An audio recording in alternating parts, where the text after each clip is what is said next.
ಕರ್ತನಲ್ಲಿರುವ ಪ್ರೀತಿಯ ದೇವಜನರೇ, ದೇವರಾಗಿರುವಂಥ ಯೇಸು ಕರ್ತನ ನಾಮದಲ್ಲಿ ಸಂಜೆಗೊಂದು ಸತ್ಯ ಸಂದೇಶ ಅನ್ನುವಂತಹ ಈ ಸಂಚಿಕೆಯ ವಾರಕ್ಕೊಂದು ಮಿಷನರಿಗಳ ಜೀವನ ಚರಿತ್ರೆಗಾಗಿ ನಿಮ್ಮನ್ನು ಯೇಸು ಕರ್ತನ ನಾಮದಲ್ಲಿ ನಾನು ವಂದಿಸುತ್ತೇನೆ. ಈ ದಿವಸದಲ್ಲಿ ನಾವು ಚಿಕ್ಕದಾದಂಥ ಪ್ರಾರ್ಥನೆಯೊಟ್ಟಿಗೆ ಪ್ರಸಿದ್ಧ ದೇವಸೇವಕರ ಬಗ್ಗೆ ಧ್ಯಾನಿಸೋಣ.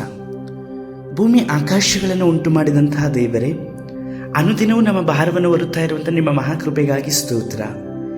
ಈ ದಿನವೂ ಸಹ ನಿಮಗಾಗಿ, ನಿಮ್ಮ ಸೇವೆಗಾಗಿ ತ್ಯಾಗ ಮಾಡಲ್ಪಟ್ಟಂತಹ ದೈವ ಸೇವಕರುಗಳನ್ನು ಕುರಿತಾಗಿ ನಾವು ಅರಿತುಕೊಳ್ಳುವಂಥ ಜ್ಞಾನವನ್ನು, ಮಾತ್ರವಲ್ಲ ನಮ್ಮ ಜೀವಿತಗಳಲ್ಲೂ ಸಹ ನಿಮಗೋಸ್ಕರವಾಗಿ ಸಮರ್ಪಿಸಿಕೊಂಡಂಥ ಜೀವಿತವನ್ನು ಜೀವಿಸಿ ನಿಮ್ಮ ಚಿತ್ತವನ್ನು ನೆರವೇರಿಸಲಿಕ್ಕಾಗಿ ನಮಗೆ ಸಹಾಯಿಸಿರಿ. ಈ ಸಂದೇಶವನ್ನು ಕೇಳುತ್ತಾ ಇರುವಂಥ ಒಬ್ಬೊಬ್ಬರ ಜೀವಿತಗಳನ್ನು ನಿಮ್ಮ ಕರಗಳಿಗೆ ಒಪ್ಪಿಸಿಕೊಡುತ್ತೇವೆ. ತಂದೆ, ನೀವು ಅವರನ್ನು ಆಳ್ವಿಕೆ ಮಾಡಿರಿ. ಅವರುಗಳ ಜೀವಿತದಲ್ಲಿ ನಿಮ್ಮ ಚಿತ್ತ, ಉದ್ದೇಶ, ಸಂಕಲ್ಪಗಳು ಕೂಡ ನೆರವೇರಲಿ.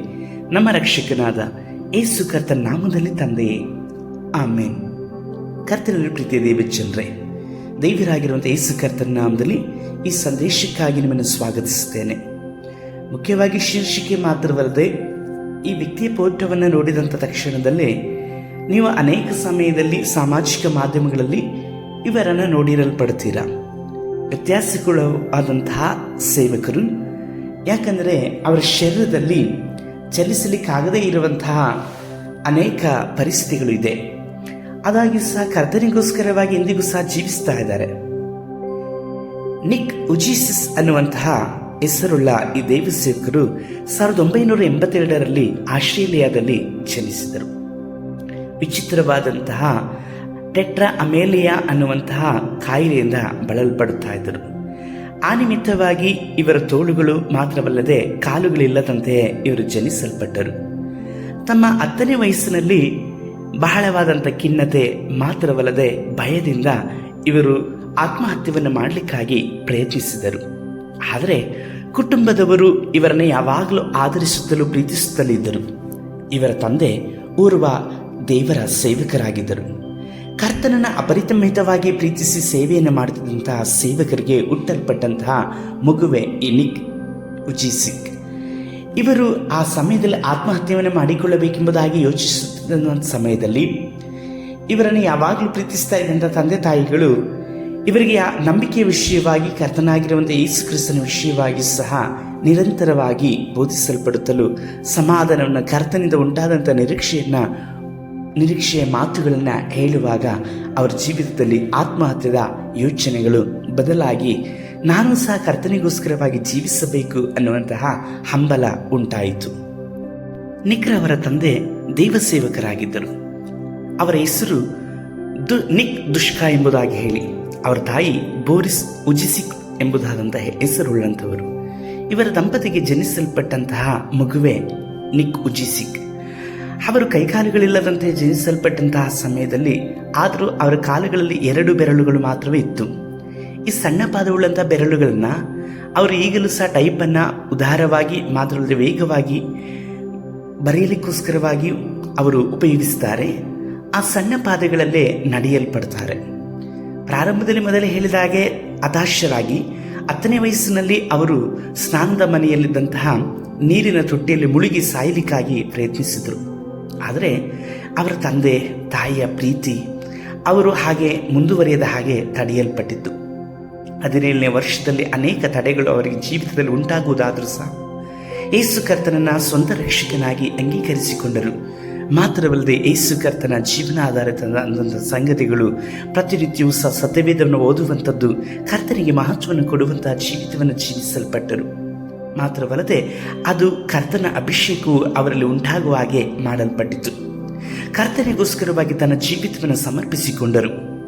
ಅನೇಕ ದೇವಾಲಯಗಳಲ್ಲಿ ದೇವರ ಸಂದೇಶವನ್ನು ಬೋಧಿಸಲಿಕ್ಕಾಗಿ ಇವರನ್ನು ಆಹ್ವಾನಿಸಲ್ಪಟ್ಟರು. ಕರ್ತನು ಅಪರಿಮಿತವಾಗಿ ಇವರನ್ನು ಅಭಿಷೇಕಿಸಲ್ಪಟ್ಟು ಉಪಯೋಗಿಸಿದ್ದು ಮಾತ್ರವಲ್ಲದೆ ನಾನಾ ವಿಧವಾದ ರೋಗಗಳನ್ನು ಬಾಧೆಯಲ್ಲಿ ಇರುವಂಥವರನ್ನು ಗುಣಪಡಿಸಿದರು. ಜೀವನದಲ್ಲಿ ಅನೇಕರು ಆತ್ಮಹತ್ಯೆಯನ್ನು ಮಾಡಿಕೊಳ್ಳಬೇಕೆಂಬುದಾಗಿ ಪ್ರಯತ್ನಿಸಿದಂಥವರ ನಡುವೆ ಇವರು ಸಹ ಇವರ ಜೀವಿತವನ್ನು, ಈ ಜೀವಿತ ಸಾಕ್ಷಿಯನ್ನು ಹೇಳುವಾಗ ಅನೇಕರು ಆ ಕಾರ್ಯಗಳನ್ನು ಮಾಡದ ಹಾಗೆ ಕರ್ತನಿಗಾಗಿ ಜೀವಿಸಲಿಕ್ಕಾಗಿ ಒಪ್ಪಿಸಿಕೊಟ್ಟಂಥ ಎಷ್ಟೋ ನಿದರ್ಶನಗಳು ಸಹ ಇಂದು ಪ್ರತ್ಯೇಕವಾದಂಥ ಸಾಕ್ಷಿಯಾಗಿದೆ. ನಿಕ್ರವರು ಲೈಫ್ ವಿತೌಟ್ ಲಿಮ್ಸ್ ಅನ್ನೋ ಸಂಸ್ಥೆಯನ್ನು ಸ್ಥಾಪಿಸಿದರು. ಲೈಫ್ ವಿತೌಟ್ ಲಿಮಿಟ್ಸ್ ಅನ್ನುವಂತಹ ಅನೇಕ ಹೆಸರಾಂತ ಪುಸ್ತಕಗಳನ್ನು ಬರೆದಿದ್ದಾರೆ. ಅವರು ತಮ್ಮ ಕಥೆಗಳನ್ನು ಹಂಚಿಕೊಳ್ಳುವ ಮುಖಾಂತರವಾಗಿ ಪ್ರಪಂಚದಲ್ಲಿ ಸುಮಾರು 70 ದೇಶಗಳಲ್ಲಿ ಸುಮಾರು 80 ಲಕ್ಷಕ್ಕಿಂತಲೂ ಹೇರಾಳವಾದಂತಹ ಜನಗಳನ್ನು ಯೇಸು ಕರ್ತನ ಮುಖಾಂತರವಾಗಿ ಇವರು ತಲುಪಿದವರಾಗಿದ್ದಾರೆ. ಸಕ್ರಿಯವಾಗಿ ಜೀವಂತವಾದಂಥ ಸಾಕ್ಷಿಯಾದಂಥ ಇವರು ಅನೇಕ ಕಲೆಗಳಲ್ಲೂ ಸಹ ಮಾತ್ರವಲ್ಲದೆ ಸ್ಕೈ ಡೈವಿಂಗ್ನಂತಹ ಆಟ ಕ್ರೀಡೆಗಳಲ್ಲೂ ಸಹ ಇವರು ತಮ್ಮನ್ನು ತೊಡಗಿಸಿಕೊಂಡವರಾಗಿದ್ದಾರೆ. 2017ರಲ್ಲಿ ವಿವಾಹವಾದಂಥ ಇವರಿಗೆ ಸುಮಾರು 4 ಮಂದಿ ಮಕ್ಕಳುಗಳಿದ್ದಾರೆ. ಅವರೇ ಹೇಳಿಕೊಳ್ಳುವಂತೆ ತಮ್ಮ ಮಕ್ಕಳು ಜನಿಸಲ್ಪಟ್ಟಂಥ ಸಮಯದಲ್ಲಿ ಅವರು ಆ ಮಗುವನ್ನು ನೋಡಲಿಕ್ಕಾಗಿ ಹೋದಾಗ ತಮ್ಮ ಹಾಗೆ ಅವರ ಮಕ್ಕಳು ಆ ಮಗು ಜನಿಸಲ್ಪಟ್ಟಿರುತ್ತದೆ. ಆ ಮಗುವನ್ನು ನೋಡಿ ಕರ್ತನಿಗೆ ಸ್ತೋತ್ರವನ್ನು ಹೇಳುತ್ತಾರೆ. ಎಷ್ಟು ಆಶ್ಚರ್ಯವಲ್ವಾ?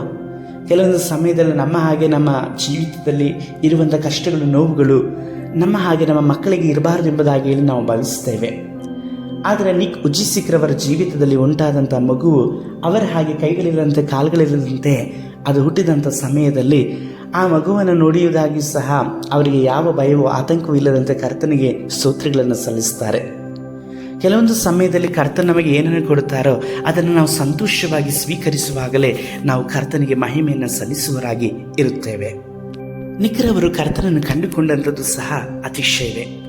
ಅವರು 15ನೇ ವರ್ಷದಲ್ಲಿ ಸತ್ಯವೇದವನ್ನು ಓದುವಂಥ ಸಮಯದಲ್ಲಿ ಯೋಹಾನನು ಬರೆದ ಸುವಾರ್ತೆ ಪುಸ್ತಕ 9ನೇ ಅಧ್ಯಾಯದ 3ನೇ ವಚನ ಅವರ ಕಣ್ಣುಗಳನ್ನು ಧರಿಸಲ್ಪಟ್ಟಿತು.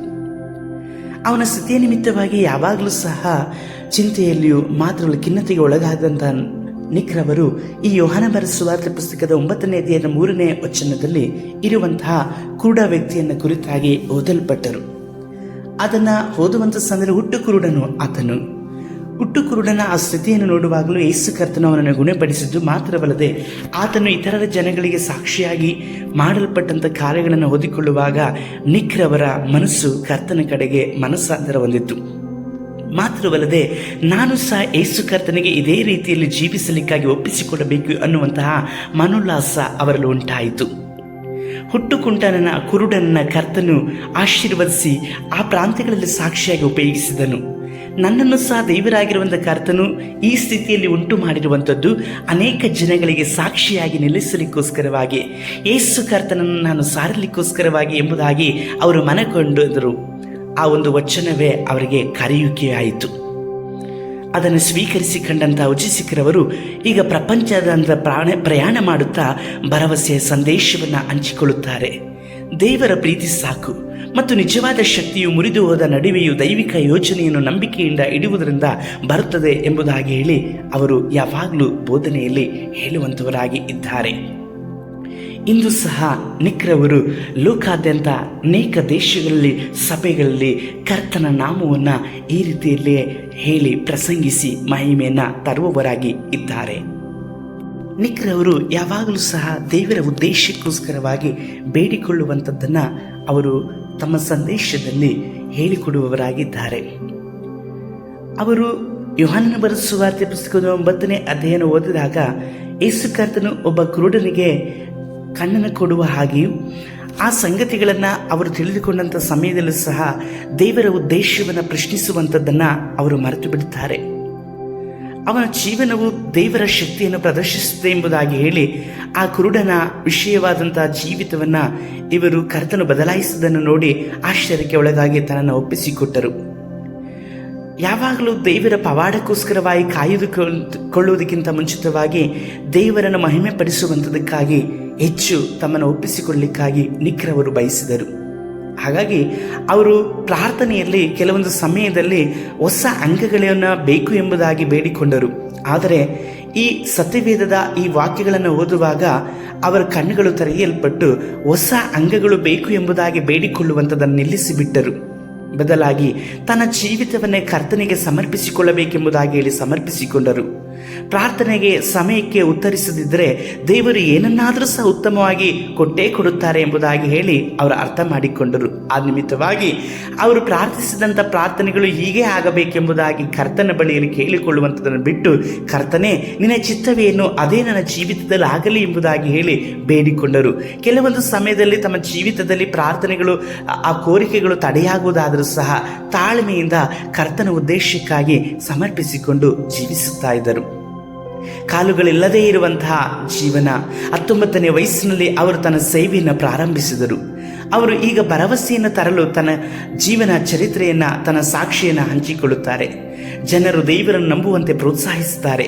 ವಿಶೇಷವಾಗಿ ಪರೀಕ್ಷೆಯ ಸಮಯಗಳಲ್ಲಿ ಅಂಗಗಳಿಲ್ಲದ ಜೀವನ ಸಂಘಟನೆಯೊಂದಿಗಿನ ಕೆಲಸಗಳಲ್ಲಿಯೂ ಸಹ ಅಂಗಗಳಿಲ್ಲದಂತೆ ತಾನು ಹೇಗೆ ಕರ್ತನಿಗಾಗಿ ಜೀವಿಸಿದನು, ಕರ್ತನು ನನ್ನ ಜೀವಿತದಲ್ಲಿ ಏನೆಲ್ಲ ಕಾರ್ಯವನ್ನು ಮಾಡಿದರು ಎಂಬುದಾಗಿ ಹೇಳಿ ಜನಗಳ ಜೊತೆಯಲ್ಲಿ ಹಂಚಿಕೊಳ್ಳುವವರಾಗಿದ್ದಾರೆ. ದೇವರು ಸಮರ್ಥನಾದಂಥವರು.